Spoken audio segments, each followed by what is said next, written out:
So in June of that year, Miss Constant actually got to take the stand and tell her story for the first time, because up until that point, there was no criminal trial, right? So she took the stand. She said that Mr. Cosby had given her pills that he claimed were herbal and said, to take the edge off. But she said that she was paralyzed after taking the pills. She said, in my head, I was trying to get my hands to move or my legs to move, but I was frozen. She said 20 minutes later, he put his hands on her genitalia. I wasn't able to fight anyway. I wanted to stop, and so forth. And there was one other woman who testified based on an experience she had with Bill. Again, in the first trial, which I was not part of, the judge allowed the prosecution to bring one unrelated accuser. Like a character witness, sort of?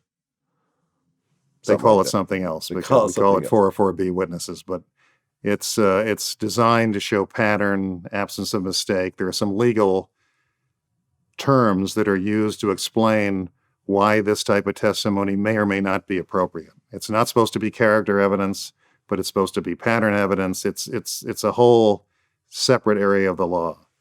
There are many people who think you should never bring someone who's unrelated to the central accusation. It should only be based on the central accuser and whatever evidence exists that surrounds that. I agree. But again, in the first trial, the judge allowed the accuser to testify and one unrelated accuser to testify. In the second trial, which I was part of, the judge allowed the primary accuser to testify and 5 other unrelated accusers to testify. He increased the number from 1 to 5 between trials.